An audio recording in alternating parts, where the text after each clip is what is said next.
Hello guys, welcome to my YouTube channel special academy. आप सभी का हमारे इस चैनल पर स्वागत है।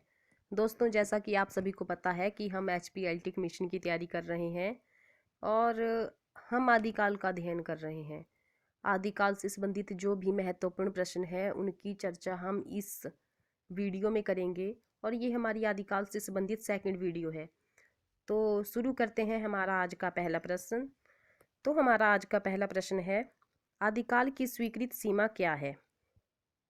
आदिकाल की स्वीकृत सीमा क्या है? तो हमारे पास ऑप्शन नंबर ए है विक्रमी संवत 1000 से विक्रमी संवत 1400 तक। बी ऑप्शन है विक्रमी संवत 700 से विक्रमी संवत 1400 तक। सी है विक्रमी संवत 1050 से विक्रमी संवत 1375 तक। डी ऑप्शन है विक्रमी संवत 800 से विक्रमी संवत 1400 तक। तो दोस्तों, जल्दी से इसका आंसर बताइए आप कि इसका सही आंसर क्या होगा। तो चलिए, इसका जो सही आंसर है वो होगा ऑप्शन नंबर सी, विक्रमी संवत 1050 से विक्रमी संवत 1375 तक। तो चलिए नेक्स्ट क्वेश्चन की ओर बढ़ते हैं। हमारा नेक्स्ट क्वेश्चन है, निम्न में से किस साहित्य का संबंध बौद्ध धर्म के वज्रयान शाखा से रहा है? हमें यहाँ पर ध्यान देना है, पहले तो बौद्ध धर्म लिखा है, उसके बाद उसकी वज्रयान शाखा है। तो यहाँ पर ऑप्शन नंबर ए है नाथ साहित्य, सेकंड है सिद्ध साहित्य, थर्ड है जैन साहित्य और फोर्थ है रीतिकालीन साहित्य। तो इसका सही आंसर हो जाएगा सिद्ध साहित्य। बौद्ध धर्म के वज्रयान शाखा से किस साहित्य का संबंध रहा है? तो वो रहा है सिद्ध साहित्य का। चलिए नेक्स्ट क्वेश्चन की ओर बढ़ते हैं। हमारा नेक्स्ट क्वेश्चन है, राहुल सांकृत्यायन ने सिद्धों की संख्या कितनी बताई है? तो ये तो कॉमन सा क्वेश्चन है, सभी को पता होगा। इसका सही आंसर 84। चलिए दोस्तों, आपके लिए एक प्रश्न रखते हैं कि सिद्धों की संख्या तो 84 है, तो नाथों की संख्या कितनी है?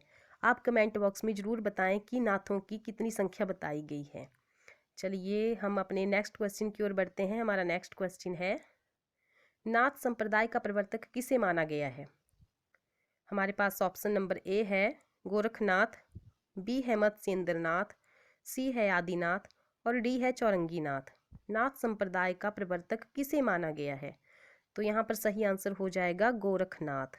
चलिए दोस्तों, हम अपने नेक्स्ट क्वेश्चन की ओर बढ़ते हैं। हमारा नेक्स्ट क्वेश्चन है, नाथों की संख्या कितनी मानी गई है? ये वही प्रश्न आगे है जो मैंने आपसे अभी पूछा था, तो इसकी सही आंसर होगा 9। चलिए नेक्स्ट क्वेश्चन की ओर बढ़ते हैं। हमारा नेक्स्ट क्वेश्चन है, हठ योग को अपनी साधना पद्धति का अनिवार्य अंग किसने बनाया? क्वेश्चन नंबर 6 बताया मैंने अभी आपको। हठ योग को अपनी साधना पद्धति का अनिवार्य अंग किसने बनाया? तो हमारा ऑप्शन नंबर ए है सिद्ध, बी है नाथ, सी है जैन और डी है सगुण मार्गी। हमारा सही आंसर हो जाएगा नाथ। हठ योग को अपनी साधना पद्धति का अनिवार्य अंग किसने बनाया? नाथों ने।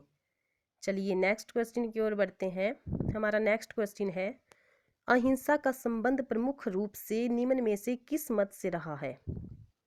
अहिंसा अहिंसा का संबंध प्रमुख रूप से किस मत से रहा है? हमारा ऑप्शन नंबर ए है सिद्ध साहित्य, बी है नाथ साहित्य, सी है लोक साहित्य और डी है जैन साहित्य। तो यहाँ पर हमारा सही आंसर हो जाएगा जैन साहित्य।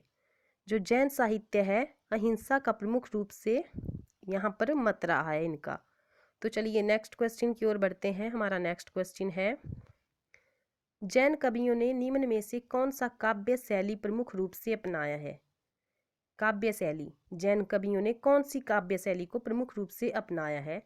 हमारा ऑप्शन नंबर ए है रास, बी है फागु, सी है आचार और डी है चरित। तो हमारा सही आंसर हो जाएगा ऑप्शन नंबर ए, रास। चलिए नेक्स्ट क्वेश्चन की ओर बढ़ते हैं। हमारा नेक्स्ट क्वेश्चन है, रास परंपरा का प्रथम ग्रंथ किसे माना जाता है?